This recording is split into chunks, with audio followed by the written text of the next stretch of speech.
La cuisinière voit une vieille photo et dit « Monsieur, c'est ma mère ».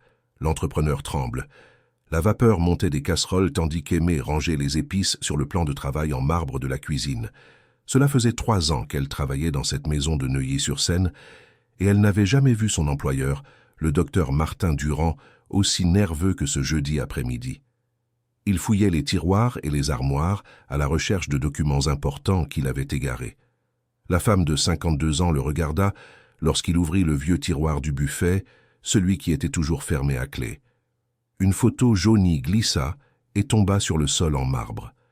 Aimée se baissa rapidement pour la ramasser, mais en voyant l'image, elle sentit le monde tourner autour d'elle. « Monsieur, c'est ma mère », dit-elle, la voix étranglée. Le docteur Martin tendit une main tremblante pour récupérer la photo, mais Aimée écarta le bras instinctivement. Ses yeux ne pouvaient se détacher de ce visage connu, même après tant d'années.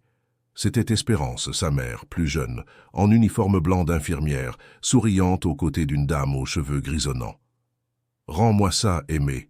Je t'en prie, » supplia l'entrepreneur, mais sa voix était faible, presque un chuchotement. « Comment se fait-il que vous ayez une photo de ma mère ?» La question sortit plus fort qu'elle ne le voulait. Elle a disparu il y a 25 ans. Je n'ai plus jamais eu de ses nouvelles. L'homme de 60 ans passa la main sur son visage en sueur. Ses jambes semblaient incapables de supporter son propre poids.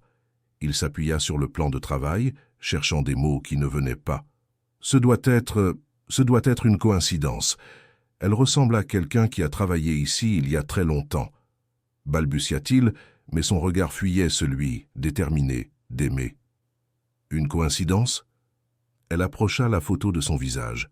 « Regardez ici, docteur Martin. Cette marque sur le menton, cette petite cicatrice sur le front, c'est bien ma mère, monsieur, et elle porte l'uniforme d'infirmière. » À ce moment, Madame Hélène, l'épouse de Martin, entra dans la cuisine à la recherche de son mari.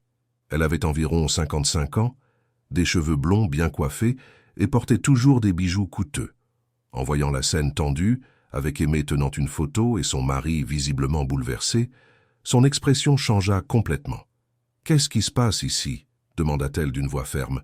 « Madame Hélène, j'ai trouvé une photo de ma mère dans le tiroir du docteur Martin, » expliqua Aimée, en lui montrant l'image. « Ma mère a disparu quand j'étais toute petite. Je n'ai jamais su ce qui lui était arrivé. » Hélène jeta un regard rapide à son mari, puis à la photo, et son visage se durcit. Elle connaissait cette histoire. Elle savait exactement qui était cette femme sur la photographie. « Aimée, retournez à votre travail. »« Tout de suite !» ordonna Hélène sur un ton qui n'admettait aucune discussion. « Mais Madame Hélène, j'ai besoin de savoir... » »« Vous n'avez besoin de rien savoir. Rendez cette photo et continuez à préparer le dîner. » Aimée serra la photo contre sa poitrine.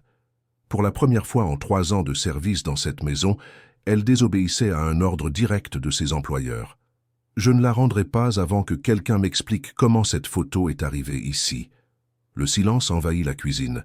Martin respirait bruyamment, Hélène serrait les poings, et Aimée sentait son cœur battre si fort que cela en devenait douloureux. Après tant d'années sans réponse sur la disparition de sa mère, elle avait enfin trouvé une piste. « Martin, va dans le bureau, je m'occupe de ça », dit Hélène, mais son mari ne bougea pas. Il semblait hypnotisé par la situation. « Pourquoi avez-vous si peur de me dire la vérité ?» insista Aimée. « Que faisait ma mère ici, dans cette maison ?»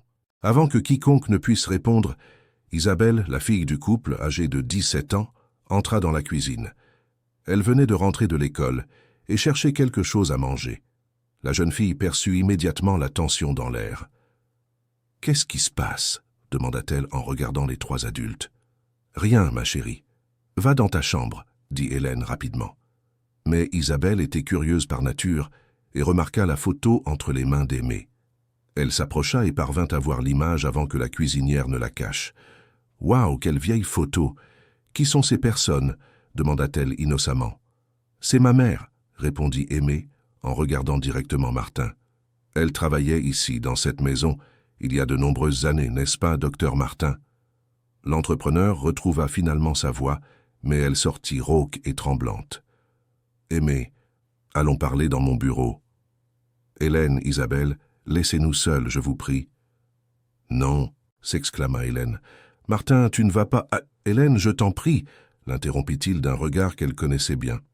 C'était le même regard que lorsqu'il prenait une décision importante dans les affaires. Isabelle comprit qu'il se passait quelque chose de très grave. Elle avait grandi dans cette maison et connaissait tous les employés qui y avaient travaillé, mais elle n'avait jamais entendu parler d'une infirmière nommée Espérance. « Papa, qui est la dame sur la photo? Pourquoi Aimée pleure-t-elle » Ce fut seulement alors qu'Aimée réalisa que des larmes coulaient sur son visage. 25 ans de doute, de nuits sans sommeil à se demander ce qui était arrivé à sa mère, d'avoir grandi sans savoir si elle était en vie ou non. « Isabelle, monte dans ta chambre. Maintenant, » ordonna Hélène, mais sa fille ne bougea pas. « Non, je veux savoir aussi. Cette maison garde beaucoup de secrets, et j'en ai assez de ne rien comprendre. » Martin regarda sa fille avec surprise. Isabelle avait toujours été obéissante et respectueuse, mais il y avait maintenant une détermination dans ses yeux qu'il ne connaissait pas. Cher auditeur, si vous aimez cette histoire, n'hésitez pas à laisser un like et surtout à vous abonner à la chaîne. Cela aide beaucoup ceux qui commencent. Maintenant, continuons. Très bien, dit Martin en respirant profondément. Allons tous dans le salon. Aimée, apporte la photo. Il est temps que vous sachiez la vérité sur Espérance Martin. Le nom complet de sa mère, prononcé à voix haute après tant d'années, fit chanceler Aimée. Hélène serra fort le bras de son mari, chuchotant quelque chose à son oreille, mais il secoua la tête négativement. Dans le salon, tout le monde s'assit. Aimée choisit un fauteuil près de la fenêtre, tenant toujours fermement la photographie. La lumière de l'après-midi filtrait à travers les rideaux de soie, créant une atmosphère solennelle pour ce qui allait suivre. « Espérance a travaillé ici pendant 2 ans, » commença Martin d'une voix plus ferme. « C'était l'infirmière de ma mère, Madame Antoinette, qui était très malade à l'époque. C'était à la fin des années 90. Ma mère a toujours été infirmière, confirma Aimée, mais elle ne m'a jamais dit où elle travaillait. Quand j'avais 5 ans, elle a simplement disparu. Je me suis réveillé un matin et elle n'était plus à la maison. » Isabelle se pencha en avant, fascinée par l'histoire. « Comment ça, elle a disparu? Elle n'a laissé aucun mot? Rien ?» Aimée secoua la tête, essayant de contrôler son émotion. « Rien. Je me souviens seulement que ces derniers jours, elle était très nerveuse, elle pleurait en cachette. Je pensais que je ne le remarquais pas, mais un enfant remarque toujours quand sa mère souffre. » Hélène se leva brusquement de son fauteuil. « Martin, je ne vais pas rester ici à écouter ça. Tu sais très bien ce qui s'est passé à cette époque. »« Qu'est-ce qui s'est passé ?» demanda Aimée, se levant également. « Que savez-vous sur ma mère ?» Martin fit un geste pour que sa femme se rasseye, mais Hélène resta debout, visiblement agitée. « Hélène, assieds-toi. Aimée mérite de savoir la vérité. »« La vérité ?» Hélène eut un rire amer. « La vérité, c'est que ta mère a volé notre famille et s'est ensuite enfuie comme une lâche. » Le silence qui suivit fut lourd comme du plomb. Aimée eut l'impression d'avoir reçu un coup en pleine poitrine. Un instant, elle ne parvint même pas à respirer correctement. « Qu'avez-vous dit ?» parvint-elle à demander, d'une voix presque inaudible. « Elle a volé de l'argent et des bijoux à ma belle-mère, » continua Hélène, ignorant les regards d'avertissement de son mari. « Quand Madame Antoinette est décédée, nous avons découvert que plusieurs objets de valeur avaient disparu. Votre mère a disparu la même nuit. » Aimée se leva si rapidement qu'elle renversa un vase de fleurs de la table de chevet. Le bruit résonna dans le salon silencieux. « C'est un mensonge !» cria-t-elle, les yeux pleins de larmes. « Ma mère n'était pas une voleuse. C'était une femme honnête, travailleuse. »« Aimée, je vous en prie, calmez-vous, » demanda Martin, se levant également. « Non, je ne me calmerai pas. » Elle pointa un doigt vers Hélène. « Vous mentez. Ma mère n'aurait jamais volé qui que ce soit. Jamais. » Isabelle était sous le choc. Elle n'avait jamais vu Aimée dans un état pareil. La cuisinière avait toujours été calme, patiente, affectueuse avec tout le monde dans la maison. « Aimée, ma mère avait des bijoux très précieux, et certains ont disparu après qu'elle soit partie, » dit Martin, essayant d'adopter un ton plus doux. Espérance était la seule personne à avoir accès à sa chambre. « Et c'est pour ça que vous l'avez accusée, sans preuve, sans même lui parler ?» Hélène croisa les bras. Les preuves étaient évidentes. Qui d'autre aurait pu faire ça? Aimée regarda la photo dans ses mains. Le sourire sur le visage de sa mère semblait se moquer de toute cette situation. Comment une femme si gentille, qui avait toujours enseigné de bonnes valeurs à sa fille, aurait-elle pu faire une chose pareille? « Je ne le crois pas. dit-elle, plus pour elle-même que pour les autres. Il y a quelque chose qui ne va pas dans toute cette histoire. Martin s'approcha d'elle avec précaution, comme s'il s'occupait d'un animal blessé. Aimée, je comprends que ce soit difficile à accepter, mais à cette époque, quand tout est arrivé, j'étais une enfant de 5 ans qui a perdu sa mère du jour au lendemain. L'interrompit-elle, la voix chargée de douleur. Savez-vous ce que c'est que de grandir sans savoir si sa mère est en vie ou si quelque chose de terrible lui est arrivé?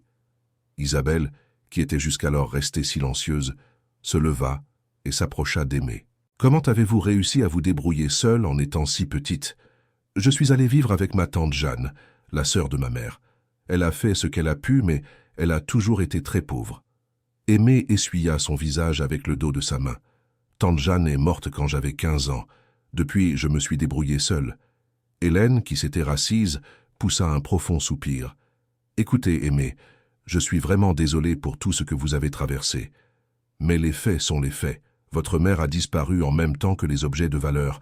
Qu'est-ce que nous pouvions penser d'autre? Vous auriez pu la chercher pour lui parler. Vous auriez pu essayer de comprendre ce qui s'est vraiment passé. Aimée était inconsolable. Au lieu de cela, vous l'avez accusée dans son dos et vous l'avez laissée vivre comme une fugitive le reste de sa vie. Comment savez-vous qu'elle a vécu comme une fugitive? Demanda Martin avec une curiosité sincère.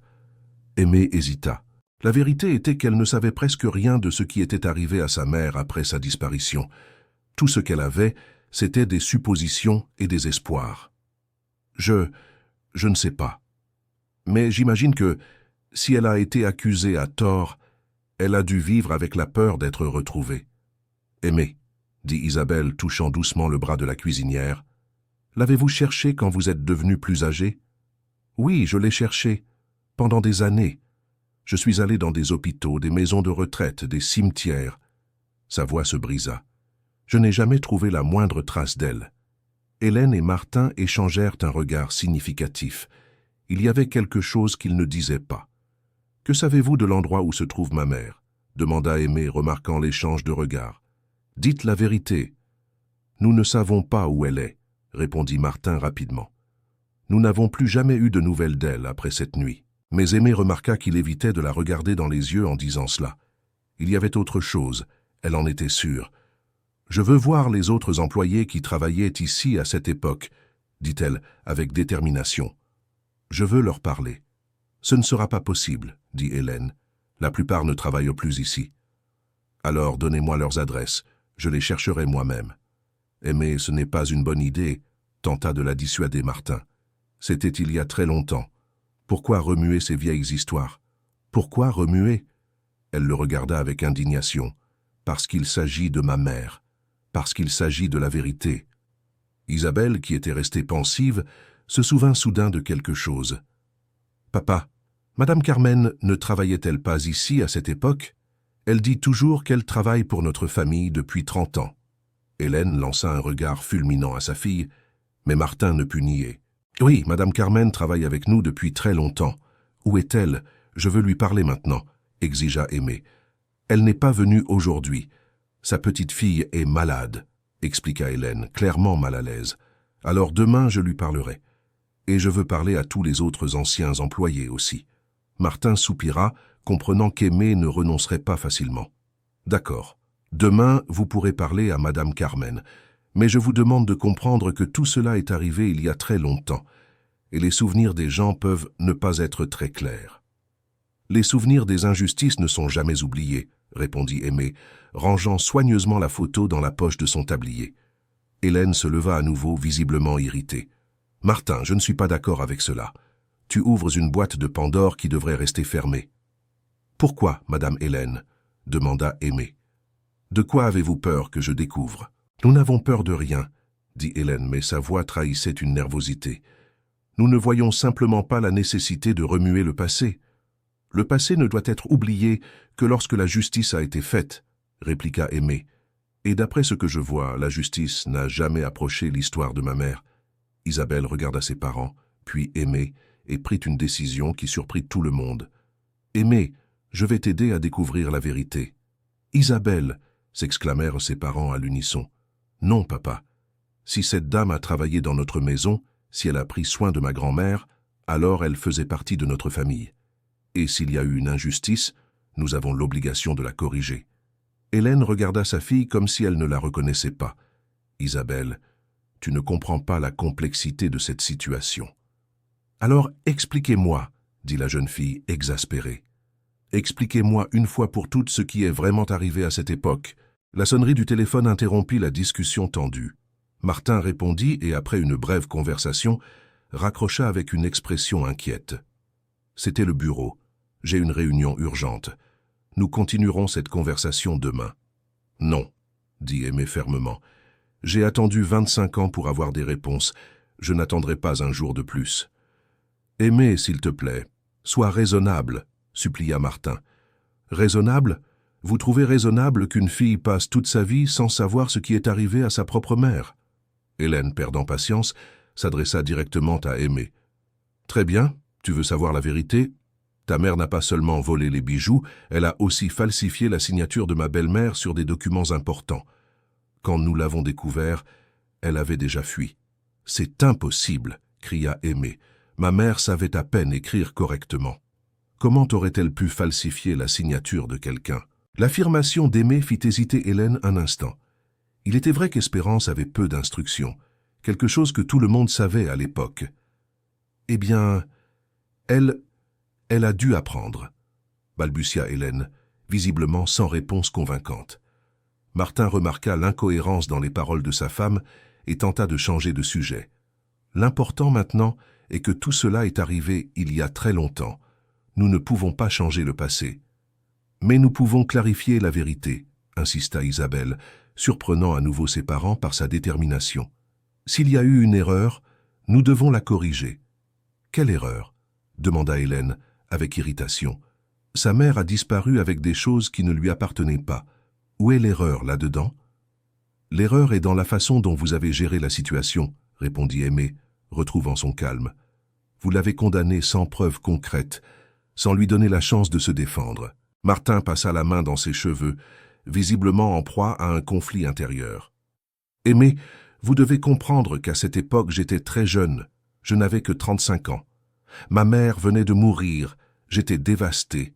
Et quand nous avons découvert que ses affaires avaient disparu, vous avez laissé d'autres personnes prendre les décisions à votre place, compléta Aimé, lisant entre les lignes.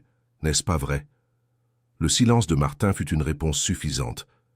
Qui a pris ces décisions? Insista-t-elle. Qui a accusé ma mère? Hélène et Martin échangèrent un nouveau regard lourd de sens. C'étaient ses oncles, dit soudain Isabelle. Je vous ai déjà entendu parler des oncles qui se mêlaient toujours des affaires de la famille quand papa était plus jeune.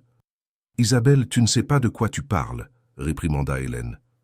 Si, maman, vous chuchotez toujours sur la façon dont les oncles de papa étaient avides et ont causé beaucoup de problèmes à la famille. Martin regarda sa fille avec un mélange de fierté et d'inquiétude. Elle était plus observatrice qu'il ne l'imaginait. Les oncles n'ont rien à voir avec cela, dit-il, mais sa voix manquait de conviction. Si, s'exclama Aimé, qui commençait à comprendre la situation. C'est eux qui ont accusé ma mère, n'est-ce pas? Et vous, parce que vous étiez en deuil et jeune, vous les avez crus. Martin s'assit lourdement sur le canapé, comme si le poids d'années de culpabilité était enfin devenu insupportable. Aimé, je ne savais pas quoi penser à l'époque. Ma mère venait de mourir, j'étais confus, triste. Et vos oncles ont profité de votre vulnérabilité pour accuser une femme innocente, compléta-t-elle. Hélène s'approcha de son mari, posant la main sur son épaule dans un geste protecteur. Martin, tu n'as à te justifier devant personne. Les décisions que nous avons prises à l'époque étaient basées sur ce que nous savions alors. Mais si vous vous étiez trompé, demanda Isabelle, et si Espérance était réellement innocente? Elle n'était pas innocente, insista Hélène, mais sa voix était moins ferme qu'auparavant. Aimé s'approcha de Martin, qui gardait les yeux fixés sur le sol. Docteur Martin, vous, au fond de votre cœur, croyez-vous vraiment que ma mère était une voleuse? Il leva lentement les yeux et rencontra le regard déterminé d'Aimé. Pendant un long moment, ils se regardèrent en silence. Finalement, il poussa un profond soupir. J'ai toujours eu des doutes, admit-il, au grand horreur d'Hélène. Martin, s'exclama-t-elle. C'est vrai, Hélène. Je me suis toujours demandé si nous n'avions pas commis une erreur. Espérance était une femme dévouée, affectueuse avec ma mère. Elle n'avait jamais donné de raison de se méfier. Aimée sentit son cœur s'accélérer. Enfin, elle entendait quelque chose qui ressemblait à la vérité. Alors pourquoi n'avez-vous pas mieux enquêté? Pourquoi n'avez-vous pas essayé de la retrouver pour parler? Parce que mes oncles ont dit que ce serait une perte de temps. Qu'elle était déjà loin et qu'elle n'avouerait jamais le vol, répondit Martin, la voix chargée de regret. Et vous les avez crus? J'étais jeune, Aimée. Je venais de reprendre les affaires de la famille après la mort de ma mère. Mes oncles étaient plus âgés, plus expérimentés. Je pensais qu'ils savaient ce qu'ils faisaient. Hélène était visiblement secouée par les révélations de son mari. Martin, tu ne m'as jamais dit que tu avais des doutes à ce sujet. Parce que j'avais honte, Hélène. Honte d'avoir laissé une personne innocente être lésée à cause de nous. Aimée sentit ses jambes flageoler.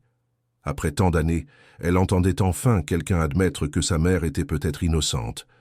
Docteur Martin, êtes-vous toujours en contact avec ses oncles? Non, ils sont décédés il y a plusieurs années. Et les documents de l'époque, ils existent toujours? Martin hésita avant de répondre. Certains documents sont rangés dans le bureau.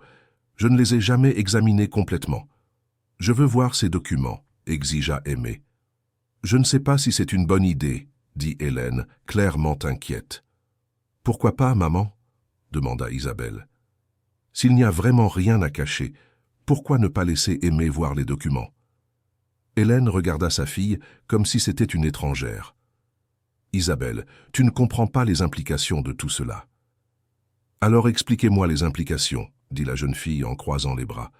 J'ai 17 ans, je ne suis plus une petite enfant. Martin se leva lentement du canapé. Aimée, si tu veux vraiment voir les documents, je vais les chercher. Mais cela doit rester entre nous, d'accord? Pourquoi? Demanda-t-elle méfiante.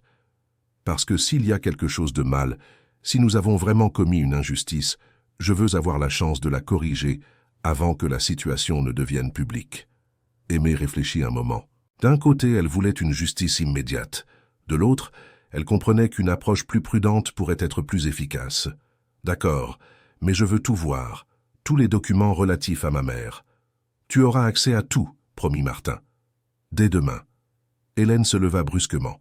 Martin, je dois te parler, en privé. Plus tard, Hélène. D'abord, je vais chercher les documents. Non, maintenant. La fermeté dans la voix d'Hélène fit que tout le monde dans le salon se tourna vers elle. Il y avait une urgence dans son ton qui ne passa pas inaperçue. « Madame Hélène, vous savez quelque chose que vous ne dites pas ?» demanda Aimée, soupçonneuse. « Je sais que remuer les choses anciennes n'apporte jamais rien de bon, répondit Hélène, évitant le regard de la cuisinière. Ou peut-être savez-vous que vous avez commis une terrible erreur et que vous avez maintenant peur des conséquences, répliqua Aimée. Je n'ai peur de rien, dit Hélène, mais sa voix trembla légèrement. Isabelle, qui était restée à observer l'échange, se souvint soudain de quelque chose. « Papa, où sont les bijoux de grand-mère maintenant ?» La question surprit tout le monde. Martin regarda sa fille sans comprendre la pertinence de la question. « Pourquoi veux-tu savoir cela ?» Parce que si Espérance a volé les bijoux, ils n'ont jamais été retrouvés, n'est-ce pas? Mais si elle ne les a pas volés, alors les bijoux doivent être ailleurs. La logique simple d'Isabelle fit réaliser quelque chose d'important à Aimée. C'est vrai, si ma mère avait volé les bijoux, elle aurait dû les vendre pour subvenir à ses besoins. Et si elle les a vendus, vous auriez pu en trouver des traces, n'est-ce pas? Martin et Hélène échangèrent un autre regard chargé de tension. Nous n'avons jamais enquêté pour savoir si les bijoux avaient été vendus, admit Martin. Comment ça, vous n'avez jamais enquêté? Demanda Aimée, incrédule. Vous avez accusé ma mère de vol, mais vous ne vous êtes jamais inquiété de chercher les bijoux volés? À l'époque, nous avons pensé que ce serait inutile, dit Hélène. Si elle avait vraiment volé, elle s'était probablement déjà débarrassée de tout. Ou vous n'avez jamais enquêté parce que vous saviez que vous ne trouveriez rien, suggéra Aimée, avec une perception de plus en plus claire de la situation. Le silence qui suivit fut révélateur. Ni Martin ni Hélène ne purent réfuter l'accusation d'Aimée. « Je veux la liste des bijoux qui ont soi-disant été volés, » dit-elle, avec une détermination croissante. « Et je veux les noms de toutes les personnes qui avaient accès à la chambre de Madame Antoinette. Mais tout cela remonte à très loin, tenta d'argumenter Martin. Exactement. C'était il y a très longtemps, et ma mère a passé toutes ces années à être considérée comme une criminelle. Si elle était innocente, alors quelqu'un d'autre a volé ses bijoux. Isabelle frappa dans ses mains, enthousiaste. C'est ça? Nous devons découvrir qui a vraiment volé les bijoux de grand-mère. Isabelle, ce n'est pas un jeu, réprimanda Hélène. Ce sont des affaires familiales sérieuses. C'est précisément parce que c'est sérieux que cela doit être clarifié, répondit la jeune fille, avec une maturité surprenante. Martin regarda sa fille avec admiration. Elle montrait une détermination et un sens de la justice qui le rendaient fier, même si la situation était inconfortable. « D'accord, dit-il finalement. Je vais chercher tous les documents que j'ai encore de cette époque. Nous allons découvrir la vérité une fois pour toutes. » Hélène se dirigea vers l'escalier, clairement perturbée par le tournant de la situation. « Je ne participerai pas à cela, » annonça-t-elle. « Martin, vous commettez une erreur. »« L'erreur, je l'ai commise il y a 25 ans, » répondit-il, avec une fermeté qui surprit tout le monde. « Maintenant, il est temps de la corriger. » Après qu'Hélène fut montée, les trois restèrent de silencieux un moment. Aimée ressentait un mélange d'espoir et de peur. Elle pourrait enfin découvrir la vérité sur sa mère, mais elle craignait aussi ce que cette vérité pourrait révéler. « Aimée, » dit Martin avec douceur, « je veux que vous sachiez que, si nous avons vraiment commis une injustice envers votre mère, je ferai tout ce qui est en mon pouvoir pour réparer cette erreur. » « Merci, docteur Martin. Cela signifie beaucoup pour moi. » Isabelle s'approcha d'Aimée et prit sa main. « Nous allons découvrir la vérité ensemble, je te le promets. » La cuisinière regarda la jeune fille avec affection. Au milieu de toute cette situation difficile, elle trouvait une alliée inattendue. « Isabelle, pourquoi m'aidez-vous? Ce n'est pas votre combat. »« Si, c'est le cas, » répondit la jeune fille avec conviction. « Ainsi une injustice a été commise en utilisant le nom de ma famille, alors c'est ma responsabilité d'aider à la corriger. » Martin sourit à sa fille, fier de sa posture éthique. « Je vais chercher les documents immédiatement. Aimée, vous pouvez attendre ici avec Isabelle. » Après son départ, Isabelle s'assit à côté d'Aimée. « Parle-moi plus de ta mère, » demanda-t-elle. « Comment était-elle » Aimée sourit pour la première fois depuis qu'elle avait trouvé la photo. C'était la personne la plus gentille que j'ai jamais connue. Toujours attentive, toujours soucieuse des autres. Je me souviens qu'elle rentrait à la maison fatiguée par son travail, mais elle avait toujours de l'énergie pour jouer avec moi. Elle te parlait de son travail? Très peu. Elle disait seulement qu'elle s'occupait de personnes malades, mais je percevais qu'elle aimait beaucoup ce qu'elle faisait. Et vers la fin, avant sa disparition, comment allait-elle? Aimée ferma les yeux, essayant de se souvenir de ces derniers jours. Elle était très inquiète, mais j'étais trop jeune pour comprendre de quoi. Elle pleurait quand elle pensait que je ne la voyais pas, et elle avait peur de quelque chose. Peur de quoi? Je ne sais pas. Mais je me souviens qu'elle verrouillait la porte de la maison avec plus de soin, regardait souvent par la fenêtre, comme si elle attendait que quelqu'un arrive. Isabelle devint pensive. « Tu sais ce que je pense. Je pense que ta mère a découvert qui avait vraiment volé les bijoux, et c'est pour ça qu'elle avait peur. » La remarque d'Isabelle fit regarder Aimée avec admiration. « Tu as peut-être raison. Peut-être qu'elle a vu quelque chose ou entendu une conversation, et peut-être que celui qui a vraiment volé l'a menacée pour qu'elle ne dise rien. » Toutes deux restèrent silencieuses, chacune perdue dans ses pensées. La théorie d'Isabelle avait beaucoup de sens et expliquerait pourquoi Espérance avait disparu si soudainement. Martin revint, portant une chemise de vieux documents. Il la posa sur la table basse et l'ouvrit. « Voici tout ce que j'ai trouvé sur cette période, » dit-il. « Les documents de l'époque, les rapports médicaux concernant ma mère et... » il hésita, « et aussi les déclarations que mes oncles et tantes ont faites à l'époque. » Aimée s'approcha de la table, impatiente de voir enfin les papiers qui pourraient éclaircir le sort de sa mère. « Je peux tout lire? Bien sûr. Mais il y a une chose que je dois vous dire avant. » Le ton sérieux de Martin fit cesser Aimée de toucher les papiers et le regarda. « Qu'est-ce que c'est? » « Quelques années après la disparition de votre mère, j'ai découvert quelque chose qui m'a fait remettre en question tout ce qui s'était passé. » « Qu'avez-vous découvert? » Martin respira profondément avant de continuer. « Mon oncle Robert, peu avant de mourir, est venu me voir en disant qu'il avait quelque chose d'important à me raconter. Il avait la conscience lourde et voulait se confesser. Aimé sentit son cœur s'accélérer. Qu'a-t-il confessé? Que c'est lui qui avait volé les bijoux de ma mère. Le silence qui suivit fut absolu. Aimé eut l'impression que le monde avait cessé de tourner. Isabelle porta la main à sa bouche, sous le choc. « Comment cela ?» parvint à demander Aimé, d'une voix faible. « Il m'a dit qu'il avait falsifié certains documents pour avoir accès au coffre où ma mère gardait les bijoux les plus précieux. Comme il était de la famille et qu'il aidait toujours avec les affaires familiales, personne n'a suspecté quoi que ce soit quand il a demandé à voir certains papiers. Et il a accusé ma mère pour détourner les soupçons de lui? Exactement. Il savait qu'Espérance était la personne qui avait le plus accès à la chambre de ma mère. Alors il serait facile de faire retomber les soupçons sur elle. Aimé s'assit lourdement dans le fauteuil, essayant de digérer l'information. « Et vous avez su cela quand ?»« Il y a environ 10 ans. »« 10 ans ?» s'exclama-t-elle se levant à nouveau. « Vous saviez depuis 10 ans que ma mère était innocente et vous n'avez rien fait pour la retrouver ?» Martin baissa la tête, visiblement honteux. « Aimé, j'ai essayé de la chercher.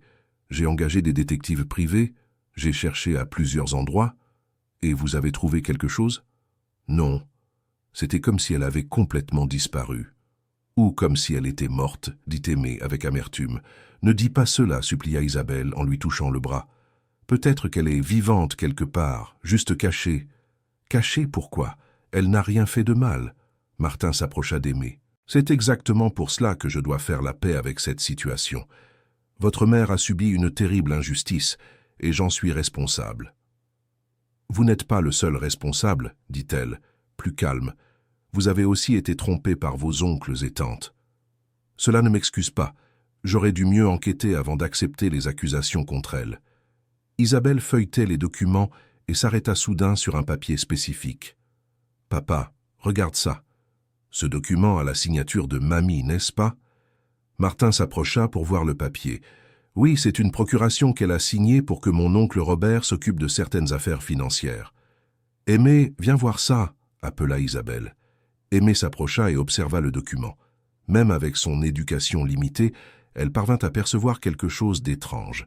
« L'écriture de cette signature est très différente des autres, » remarqua-t-elle en comparant avec d'autres documents. Martin prit le papier et l'examina de plus près. Cela faisait des années qu'il n'avait pas regardé ces documents attentivement. « Tu as raison, cette signature semble vraiment différente. »« Est-ce qu'elle aurait été falsifiée ?» demanda Isabelle. « C'est tout à fait possible, » dit Martin en étudiant le document. « Mon oncle Robert a toujours été très habile avec les documents. Il travaillait dans la comptabilité. » Aimé s'assit à côté d'Isabelle et commença à examiner d'autres papiers.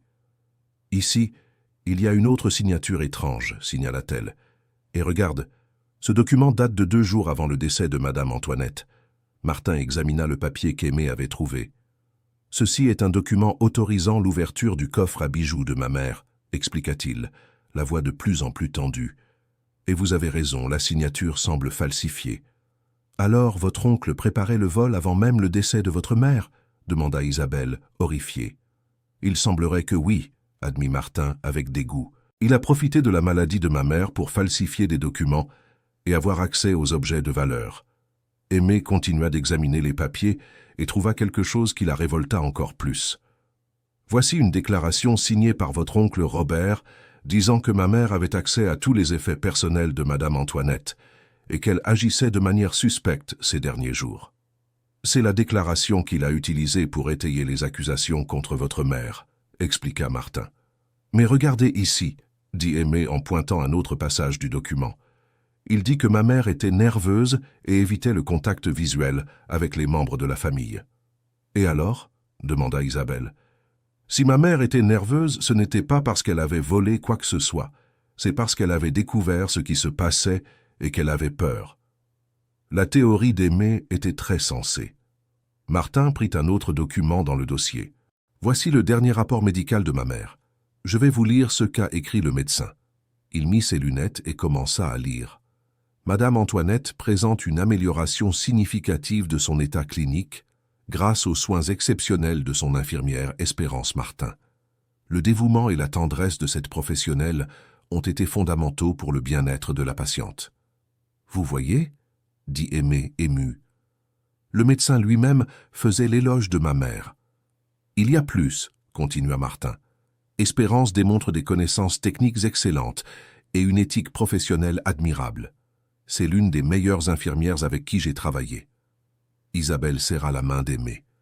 Votre mère était une personne merveilleuse, Aimé. Quiconque lira cela saura qu'elle était incapable de voler qui que ce soit. Aimé ne put retenir ses larmes. Après tant d'années à entendre des insinuations sur le caractère de sa mère, elle trouvait enfin des preuves de son honnêteté. « Docteur Martin, avez-vous une idée d'où se trouvent les bijoux qui ont été volés ?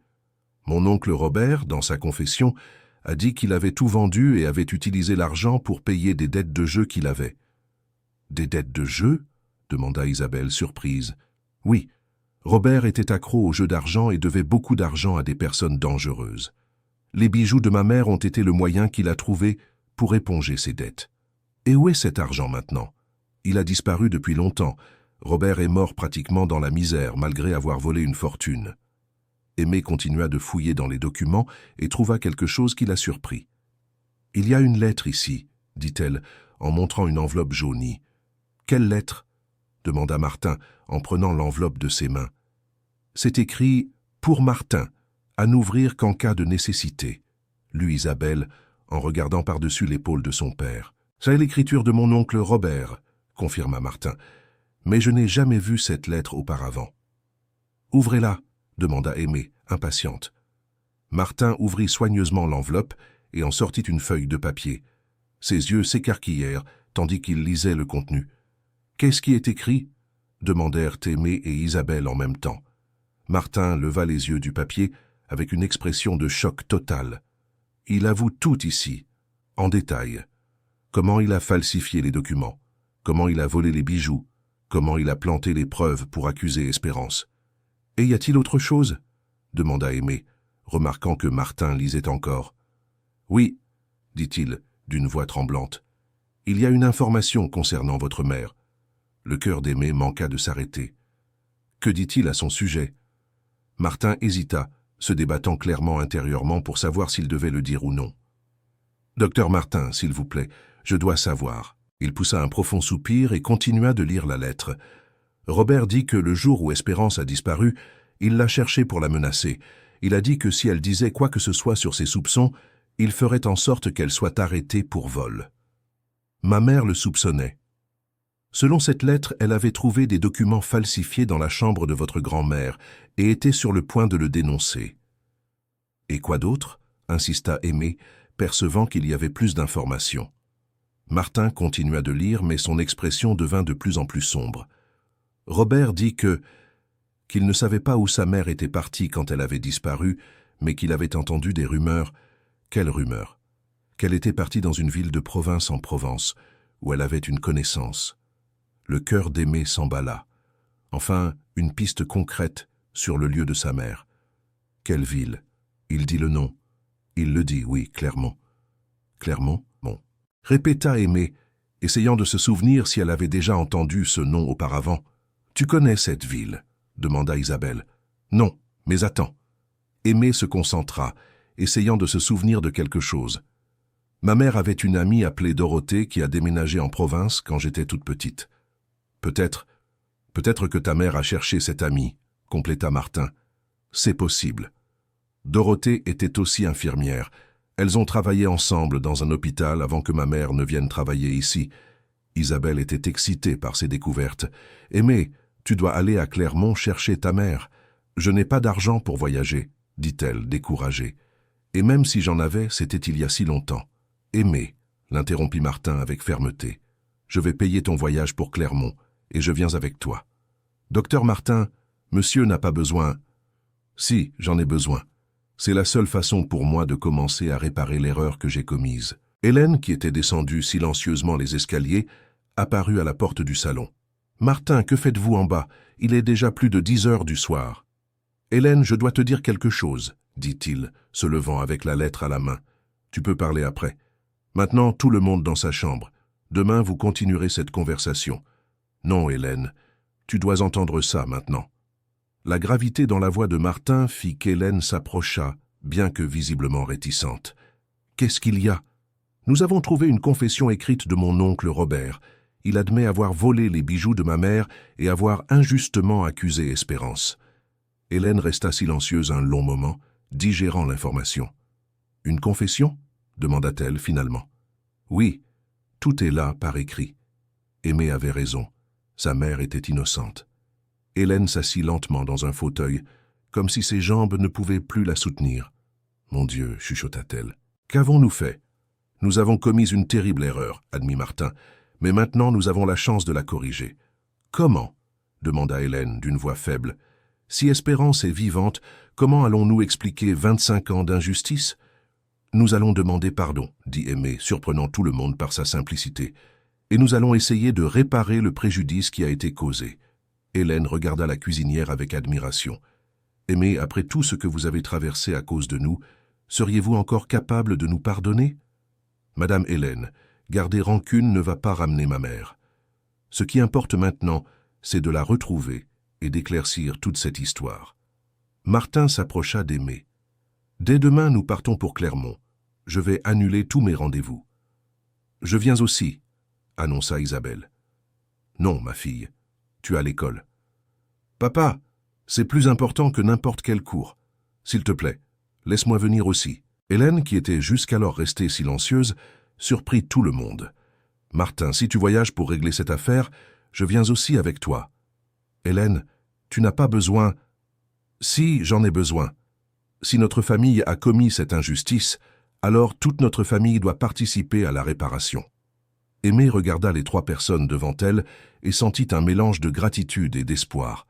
Après tant d'années de doute et de souffrance, elle avait enfin des alliés dans sa quête de vérité. « Merci, » dit-elle, la voix étranglée. « Merci de croire en moi et en ma mère. »« C'est nous qui devons te remercier, » dit Martin, « de nous donner l'opportunité de faire ce qui est juste.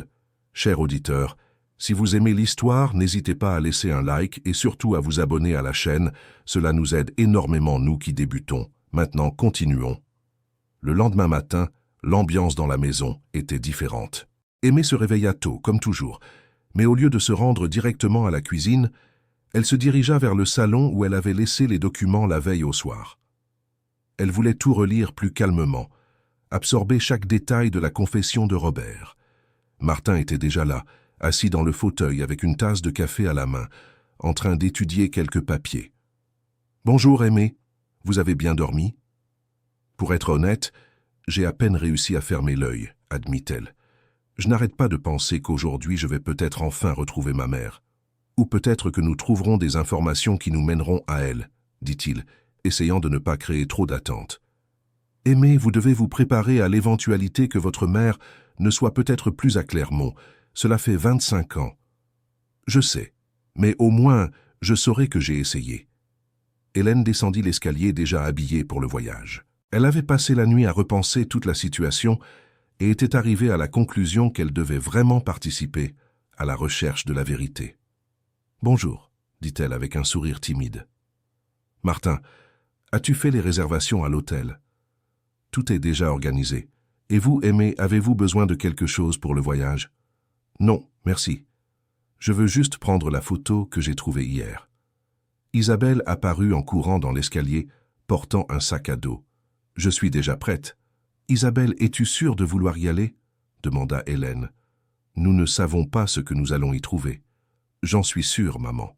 Je veux aider Aimé à découvrir la vérité sur sa famille. » Aimé regarda la jeune fille avec affection. Au milieu de toute cette situation difficile, Isabelle était devenue une véritable amie. Pendant le trajet en voiture vers Clermont, qui dura environ 7 heures, le groupe parla des possibilités qu'ils pourraient rencontrer. Martin avait engagé un détective privé local pour les aider dans leurs recherches et ils avaient déjà quelques adresses à vérifier. « Aimé, » dit Hélène depuis la banquette arrière, « je tiens à m'excuser pour mon attitude d'hier.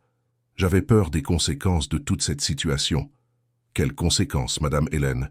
Eh bien, si nous découvrions qu'il y a vraiment eu une injustice, cela pourrait entacher la réputation de notre famille. »« Maman !» s'exclama Isabelle indignée. « La réputation est moins importante que la justice. »« Isabelle a raison, » dit Martin.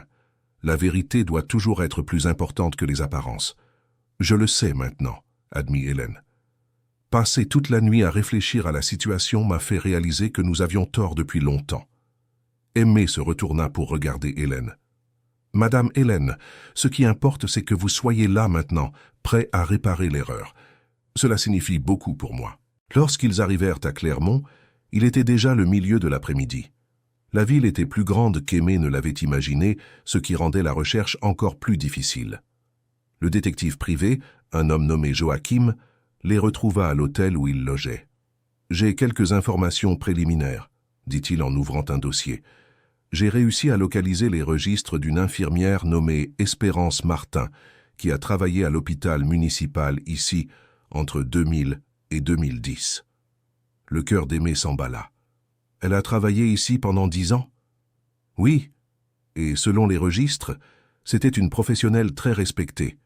Mais en 2010, elle a demandé une mutation pour un autre hôpital. » « Où ? » ?»« À l'hôpital d'une plus petite ville appelée Boisville.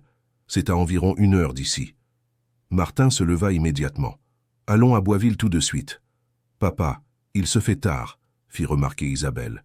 « Peut-être serait-il préférable d'y aller demain matin de bonne heure. »« Isabelle a raison, » dit Joachim. « En plus, j'ai obtenu le numéro de téléphone d'une infirmière retraitée qui a travaillé avec Espérance à l'hôpital d'ici. Elle s'appelle Dorothée. » Aimé a failli crier d'émotion. « Dorothée, c'était l'amie de ma mère. Je savais qu'elle connaissait quelqu'un ici. Je peux l'appeler maintenant, si vous voulez, » proposa Joachim.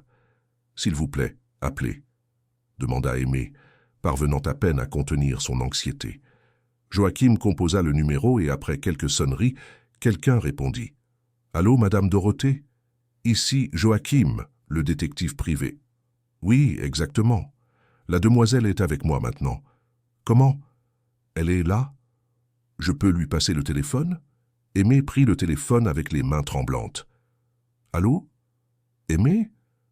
Ma fille, c'est vraiment toi. » La voix de l'autre côté de la ligne était celle d'une dame âgée, mais chargée d'émotion. « Madame Dorothée, c'est vraiment vous, l'amie de ma mère ? » « Oui, ma chère, j'attendais cet appel depuis tant d'années. Vous savez où est ma mère ?» Il y eut une pause de l'autre côté de la ligne. Aimé sentit son cœur sauter un battement. « Aimé, ta mère est ici avec moi. » Le téléphone a failli glisser de la main d'Aimé. Hélène, Martin et Isabelle s'approchèrent, percevant que quelque chose d'important se passait. « Elle est en vie ?» parvint-elle à demander. « Elle l'est, ma fille. Elle est en vie, mais très malade. » Les larmes commencèrent à couler sur le visage d'Aimé. « Malade comment ? Elle a eu un AVC il y a 2 ans et en a gardé des séquelles. Elle ne parvient pas à parler correctement et a des difficultés à bouger. Mais elle est consciente et parle toujours de toi. Je peux venir la voir maintenant ? » « Bien sûr que tu peux, ma chère. Viens le plus vite possible. Ta mère a vraiment besoin de te voir. » Joachim reprit le téléphone et nota l'adresse de Dorothée. C'était dans un quartier plus éloigné de la ville, mais ne serait pas difficile à trouver. « Allons-y maintenant, » dit Aimé, se dirigeant déjà vers la porte. « Aimé, attends, » appela Martin. « Tu es sûr que tu veux qu'on vienne avec toi ? Peut-être serait-il mieux que tu y ailles seule d'abord. » Elle s'arrêta et réfléchit un moment. « Non, vous venez avec moi. Après tout, vous faites aussi partie de cette histoire. » La maison de Dorothée était simple, mais bien entretenue. Une dame d'environ 70 ans les accueillit à la porte, les larmes aux yeux. « Aimée, ma fille, comme tu as grandi, » dit-elle, en serrant la jeune femme avec affection. « Madame Dorothée, où est ma mère ?»« Elle est dans la chambre du fond, mais avant que tu ne la voies, je dois te raconter certaines choses. » Ils s'assirent dans le petit salon, et Dorothée commença à raconter l'histoire des 25 dernières années. « Ta mère est arrivée ici en 1999 terrifiée, disant qu'elle avait été injustement accusée de vol. Elle a beaucoup pleuré les premiers mois, parlant toujours de toi, se demandant si elle avait bien fait de te laisser avec ta tante. « Pourquoi n'est-elle pas revenue me chercher ?» demanda Aimé, la voix étranglée. « Parce qu'elle avait peur, ma fille. Peur d'être arrêtée, que tu sois affectée à cause de cela. Elle a préféré souffrir loin plutôt que de risquer qu'il t'arrive quelque chose de mal. » Martin, qui était resté silencieux, prit la parole. « Madame Dorothée, je suis Martin, le fils de Madame Antoinette, la dame dont Espérance s'occupait. » Dorothée le regarda avec une expression de surprise, puis de colère contenue. « Vous êtes le fils de l'employeur. Que faites-vous ici ?»« Je suis venu pour demander pardon, » dit-il simplement, et pour clarifier qu'Espérance était innocente. « Comment cela ?» Martin expliqua toute la situation. La découverte de la confession de Robert, la preuve que les signatures étaient fausses, tout. Dorothée l'écouta en silence, les yeux embués. « Espérance a toujours dit qu'elle était innocente, » dit-elle, lorsqu'il eut terminé. « Toujours. Même dans les moments les plus difficiles, quand elle était malade et sans argent, elle n'a jamais changé sa version de l'histoire. »« Comment a-t-elle vécu toutes ces années ?» demanda Hélène, sincèrement inquiète. « Avec beaucoup de sacrifices. Elle a travaillé à plusieurs endroits, utilisant toujours un faux nom, toujours avec la peur d'être découverte. Elle a économisé de l'argent pendant des années pour pouvoir étudier et se spécialiser, car elle voulait se prouver à elle-même qu'elle était une personne de valeur. »« Et elle a réussi ?» demanda Isabelle. « Elle a réussi. Elle a suivi une formation d'infirmière avancée, a travaillé dans des hôpitaux importants, a aidé beaucoup de gens. Mais elle n'a jamais réussi à surmonter la douleur de vous avoir perdu, Aimée. »« Je peux la voir maintenant ?» demanda Aimée, impatiente. « Oui, vous pouvez, mais elle est très fragile. L'AVC a laissé des séquelles importantes. Elle comprend tout, mais a des difficultés à parler. » Dorothée l'emmena jusqu'à une petite chambre au fond de la maison. Dans un lit simple, se trouvait une femme aux cheveux complètement blancs, avec l'expression sereine de quelqu'un qui dormait. « Espérance !» appela Dorothée doucement.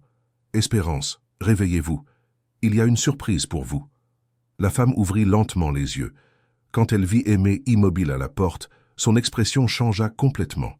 « Hé, Aimée ?» réussit-elle à dire avec difficulté. Aimée s'approcha du lit et prit la main de sa mère. Après 25 ans, elle touchait enfin à nouveau sa mère. « C'est moi, maman. C'est ta fille. » Espérance essaya de parler, mais les mots ne sortirent pas correctement. Des larmes coulèrent sur son visage, tandis qu'elle caressait le visage de sa fille. « Maman, j'ai découvert la vérité sur ce qui s'est passé. Monsieur Martin est ici avec moi. Il sait que vous êtes innocente. » Espérance regarda par-dessus l'épaule d'Aimée et vit Martin immobile à la porte de la chambre. Son expression changea, montrant un mélange de surprise et de peur. Martin s'approcha du lit, visiblement ému. « Madame Espérance, je suis venu ici pour vous demander pardon. J'ai découvert que vous étiez innocente, et je regrette profondément toute la souffrance que nous avons causée à vous et à votre fille. » Espérance essaya de parler, mais ne réussit qu'à émettre quelques sons incompréhensibles. « Elle veut savoir comment vous avez découvert la vérité », traduisit Dorothée, qui connaissait bien les difficultés de communication de son ami. Martin expliqua toute la situation à nouveau, montrant les documents et la confession de Robert. Espérance écouta tout attentivement, et ses larmes s'intensifièrent alors qu'elle comprenait que son innocence avait finalement été prouvée. « Maman, » dit Aimée en serrant fermement sa main, « le docteur Martin veut réparer l'injustice qui a été commise. Il veut s'occuper de vous et vous donner tout ce dont vous avez besoin. » Espérance secoua la tête négativement, faisant des gestes qui indiquaient un refus. « Elle ne veut rien accepter, » interpréta Dorothée. « Elle est très fière. »« Madame Espérance, » dit Hélène, qui jusqu'alors était restée silencieuse à la porte de la chambre. « S'il vous plaît, laissez-nous vous aider. C'est la seule façon que nous ayons de commencer à réparer le mal que nous avons fait. » Espérance regarda Hélène avec curiosité, comme si elle essayait de se souvenir d'où elle la connaissait. « Je suis Hélène, la femme de Martin, » se présenta-t-elle. « Je sais que nous ne nous connaissons pas personnellement, mais je suis aussi responsable d'avoir perpétué l'injustice contre vous. » Isabelle s'approcha du lit. « Madame Espérance, je suis Isabelle, leur fille. Je suis née après que tout cela soit arrivé, mais je veux aider Aimée et vous aussi. » Espérance sourit en voyant la jeune femme. Il y avait quelque chose chez Isabelle qui la toucha profondément. « Maman, » dit Aimée, « ce sont de bonnes personnes, et je travaille pour eux depuis 3 ans. Ils me traitent bien. » Espérance fit un geste pour qu'Aimée se rapproche. Avec beaucoup d'efforts, elle réussit à chuchoter quelques mots. « Tu vas bien ?»« Je vais bien, maman. Et maintenant que je vous ai retrouvé, je vais aller encore mieux. » « Madame Espérance, » dit Martin, « laissez-moi au moins financer un meilleur traitement médical pour vous. » Il existe des thérapies qui peuvent t'aider à retrouver une partie de la parole et de la mobilité. Dorothée s'approcha de son amie. Espérance, acceptez leur aide. Vous méritez d'avoir le meilleur traitement possible. Après un long moment de réflexion, Espérance acquiesça de la tête. Merci, dit Martin. Dès demain, je vais m'arranger pour que vous soyez examiné par les meilleurs médecins de la région. En fait, intervint Hélène, je pense qu'il serait mieux d'emmener Madame Espérance à Paris. Là-bas, elle aura accès aux meilleurs traitements disponibles. Aimé regarda sa mère, attendant sa réaction. « Maman, qu'en pensez-vous? Vous voulez venir à Paris avec moi ?» Espérance serra la main de sa fille en réponse. C'était la première fois en 25 ans qu'elle avait l'espoir d'un avenir meilleur. « Et Madame Dorothée vient aussi avec nous, » dit Isabelle, surprenant tout le monde. « Elles sont amies depuis si longtemps, elles ne peuvent pas être séparées maintenant. » Dorothée sourit, émue par la générosité de la jeune fille. « Ma petite, vous avez un cœur très bon. J'ai appris cela de mes parents, » répondit Isabelle, regardant Martin et Hélène avec fierté. Dans les jours qui suivirent, Martin organisa tout le processus de transfert d'Espérance vers un hôpital de pointe à Paris. Hélène s'occupa des détails du logement pour Dorothée, et Isabelle se chargea de tenir compagnie aux deux femmes pendant les examens médicaux. Aimée était radieuse. Après tant d'années de doutes et de souffrances, non seulement elle avait retrouvé sa mère vivante, mais elle avait aussi découvert qu'elle était innocente de toutes les accusations. Lors d'une des consultations médicales, le neurologue donna l'espoir qu'Espérance pourrait retrouver une grande partie de sa capacité de parole avec de la kinésithérapie intensive. « Madame Espérance a une force de volonté impressionnante, » dit le médecin. « Avec le traitement approprié, je crois qu'elle peut avoir une amélioration significative. »« Docteur, va-t-elle pouvoir vivre de manière indépendante à nouveau ?» demanda Aimé. « C'est difficile de prédire complètement, mais avec les progrès dans le traitement des AVC, beaucoup de patients retrouvent une autonomie considérable. » Martin, qui était présent à la consultation, s'adressa au médecin. « Docteur, l'argent n'est pas un problème. Je veux que Madame Espérance ait accès au meilleur traitement possible. »« Docteur Martin, » dit Aimé, « comment vais-je vous rendre tout cela ?»« Aimé, vous n'avez rien à rendre. C'est nous qui avons des réparations à faire envers vous et votre mère. Pendant les semaines de traitement, quelque chose de beau se produisit. La famille de Martin et Espérance, avec Dorothée, devinrent très proches. Isabelle, surtout, développa une affection particulière pour les deux femmes, passant des après-midi entières à discuter avec elles. « Aimé, » dit Hélène un jour, « j'ai une proposition à vous faire. »« Quelle proposition, Madame Hélène ? Et si votre mère et Madame Dorothée venaient vivre avec nous? Nous avons des chambres de libre dans la maison, et ainsi vous pourriez vous occuper de votre mère et continuer à travailler avec nous. » Aimée fut surprise par l'offre. « Madame Hélène, c'est très généreux, mais rien. Votre mère a fait partie de notre famille autrefois, et maintenant nous voulons qu'elle en fasse à nouveau partie. Et Madame Dorothée aussi, » ajouta Isabelle. « Elle peut m'apprendre à faire les douceurs traditionnelles de Provence qu'elle préparait pour ma grand-mère Espérance. » Espérance, qui parvenait déjà à prononcer quelques mots plus clairement, réussit à exprimer sa gratitude. « Merci. Merci beaucoup, » dit-elle, les larmes aux yeux. « Il n'y a pas de quoi, Madame Espérance, » dit Martin. « C'est le moins que nous puissions faire. » Dans les semaines qui suivirent, la maison de la famille Durand se transforma. Avec Espérance et Dorothée y vivant, l'ambiance devint plus chaleureuse, plus familiale. Les deux femmes apportèrent des histoires, des traditions et beaucoup d'affection à tous.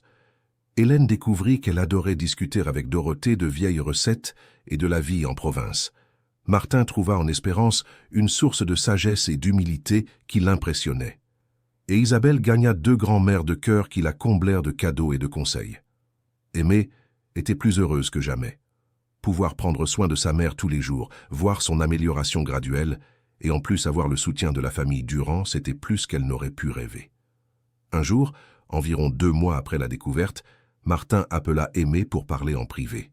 « Aimée, j'ai quelque chose d'important à te dire. »« Qu'est-ce que c'est, docteur Martin ? » ?»« Hélène et moi avons parlé, et nous avons décidé que nous voulions faire quelque chose de plus pour réparer l'injustice commise envers ta mère. »« Plus ? Mais vous avez déjà fait tellement. Nous voulons créer un fonds de réparation pour votre famille.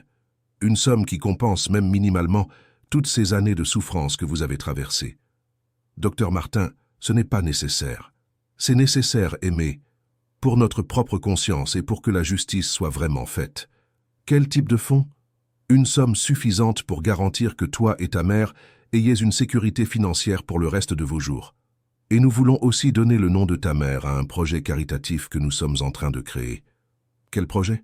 Un centre d'aide pour les personnes qui ont été victimes d'injustices similaires. Des personnes qui ont été faussement accusées et qui ont besoin d'aide pour reconstruire leur vie. Aimé fut ému par la proposition. Ma mère serait très fière de savoir que son nom aide d'autres personnes.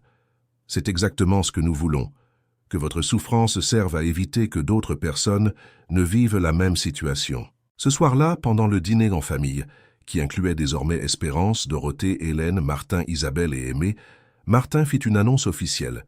« Je voudrais porter un toast », dit-il en levant son verre.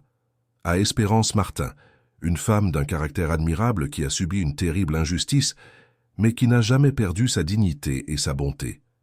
Et à Aimé, ajouta Hélène, qui n'a jamais abandonné la recherche de la vérité sur sa mère et nous a donné l'opportunité de corriger nos erreurs.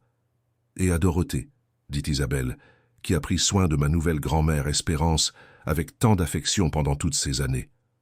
Et à vous, dit Aimé en regardant la famille Durand, qui avez eu le courage d'admettre l'erreur et la générosité de la réparer. Espérance, qui parvenait à parler un peu mieux chaque jour, voulut aussi dire quelque chose. Je pardonne. Tout. Merci. Pour la famille nouvelle. Tous furent émus par les paroles d'Espérance. Après tant de souffrances, elle avait encore la capacité de pardonner et d'être reconnaissante. Martin se leva et s'adressa à Espérance. « Madame Espérance, vous êtes une leçon de vie pour nous tous. Votre pardon nous libère du poids de la culpabilité, mais ne nous exempte pas de la responsabilité de continuer à faire ce qui est juste. » Hélène prit aussi la parole. « Espérance, merci de m'avoir appris que la dignité n'est pas dans ce que nous possédons, mais dans ce que nous sommes à l'intérieur. » Isabelle, toujours émotive, ne put retenir ses larmes. « Grand-mère Espérance, grand-mère Dorothée, merci de m'avoir montré que la famille n'est pas seulement ceux qui sont nés du même sang, mais ceux que l'on choisit d'aimer et de soigner. Et merci, Aimé, continua-t-elle, de m'avoir appris que la persévérance et la foi peuvent surmonter n'importe quelle injustice. » Aimé regarda autour de la table et vit une famille qu'elle n'avait jamais imaginé avoir. Sa mère était vivante, elle était soignée et elle était entourée de personnes qui la respectaient et lui voulèrent du bien. La justice avait été rendue et, plus important encore, l'amour avait triomphé sur la douleur. « Je pense que ma mère ne pourrait pas être plus heureuse, » dit-elle en regardant Espérance qui souriait sereinement. « Et je ne pourrais pas être plus fière de la femme que ma fille est devenue. » parvint à dire Espérance, avec un effort, mais avec beaucoup d'amour dans la voix. Ce fut à ce moment que tous réalisèrent que cette histoire, qui avait commencé avec tant de souffrance, trouvait enfin sa rédemption. La vieille photo qu'Aimé avait trouvée par hasard dans le tiroir n'était pas seulement un portrait du passé, mais elle était devenue le pont vers un avenir fait d'amour, de pardon et de famille. Chers auditeurs, si vous aimez cette histoire, n'hésitez pas à laisser un like et surtout à vous abonner à la chaîne. Cela nous aide énormément, nous qui débutons. Maintenant, continuons. 3 mois plus tard, le centre d'aide Espérance Martin fut inauguré lors d'une cérémonie émouvante. De nombreuses personnes de la communauté étaient présentes, y compris d'anciens employés de la famille Durand, qui avaient appris l'histoire par Madame Carmen, la gouvernante. Madame Carmen, qui avait travaillé chez les Durand à l'époque de la disparition d'Espérance, tenait à s'approcher d'elle pendant la cérémonie. « Madame Espérance, j'ai toujours su que vous étiez innocente, » dit-elle, les larmes aux yeux. « Je l'ai toujours su. Vous étiez la personne la plus honnête que j'ai jamais connue. »« Pourquoi n'avez-vous rien dit à l'époque ?» demanda Aimé. « Parce que j'étais nouvelle dans mon emploi et que j'avais peur de perdre mon travail, » admit Carmen, honteuse. « Mais je ne me suis jamais pardonné de ne pas avoir eu le courage de vous défendre. » Espérance, qui parlait déjà beaucoup mieux grâce au traitement intensif, prit la main de Carmen. « Ne vous blâmez pas. Vous ne pouviez rien faire de toute façon. »« Mais maintenant je le peux, » dit Carmen déterminée. « Je veux travailler bénévolement au centre pour aider d'autres personnes qui ont vécu des situations similaires. » La cérémonie d'inauguration fut marquée par plusieurs discours émouvants. Le maire de la ville était présent et a félicité l'initiative de la famille Durand. « Ce centre représente le meilleur de la nature humaine », déclara-t-il. La capacité à reconnaître ses erreurs, à demander pardon et à transformer la souffrance en aide pour les autres. Martin prononça un discours qui toucha tous les présents. Ce centre existe parce qu'une femme courageuse nommée Aimée n'a jamais abandonné sa quête de la vérité sur sa mère, et parce qu'une femme admirable nommée Espérance Martin nous a appris que le pardon est plus puissant que la vengeance. Quand vint le tour d'Espérance de parler, elle se leva avec un peu de difficulté, mais avec détermination. Son débit était encore un peu lent, mais ses mots étaient clairs et chargés d'émotion. « Il y a 25 ans, j'ai tout perdu. J'ai perdu ma fille, mon travail, ma dignité. J'ai cru que je ne serais plus jamais heureuse. » Elle fit une pause pour maîtriser son émotion. « Mais aujourd'hui, je me rends compte que tout cela est peut-être arrivé pour une raison, pour que je puisse apprendre le pardon, la famille, les secondes chances. » Elle regarda Aimée, qui se tenait à ses côtés. « Ma fille m'a appris que l'amour d'une mère ne se perd jamais, malgré la distance et le temps. Elle n'a jamais abandonné. » Puis, elle regarda la famille Durand. « Et vous m'avez appris que les gens peuvent changer, peuvent grandir, peuvent corriger leurs erreurs. Ce centre va aider beaucoup de monde, et cela me rend très heureuse. » Le public applaudit chaleureusement. Il y avait très peu de personnes aux yeux secs. Isabelle, qui s'était préparée à parler au nom de la famille, s'approcha du micro. « J'ai 17 ans, et avant que cette histoire n'arrive, je pensais tout savoir sur la justice et la famille. Mais Aimée et grand-mère Espérance m'ont appris que la vraie justice n'est pas de punir celui qui a fait une erreur, mais de lui donner la chance de la réparer. » Elle regarda ses parents. « Et mes parents m'ont appris qu'admettre une erreur n'est pas un signe de faiblesse, mais de force, que demander pardon ne diminue pas une personne, mais l'agrandit. » Elle s'adressa directement à Aimée. « Aimée, merci de ne pas avoir gardé de rancune envers nous. Merci de nous avoir donné la chance de faire ce qui est juste. » Après la cérémonie officielle, il y eut un moment de convivialité dans le jardin du centre. Ce fut alors qu'il se produisit quelque chose que personne n'attendait. Un homme âgé s'approcha d'Espérance, l'air nerveux. « Madame Espérance » l'appela-t-il hésitant. Espérance se retourna et le reconnut immédiatement. C'était Antoine, l'ancien jardinier de la famille Durand. « Antoine, comment allez-vous ?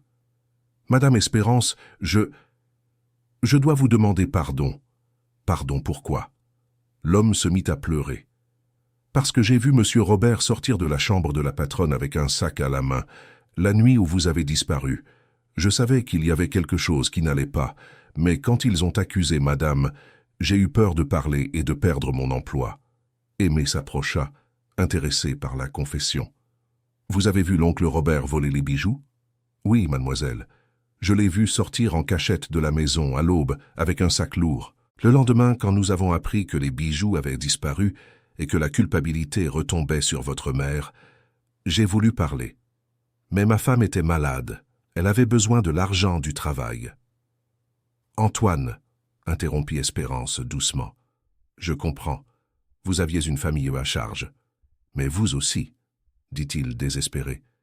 Et j'ai laissé que vous soyez accusé injustement. » Martin, qui écoutait la conversation, s'approcha.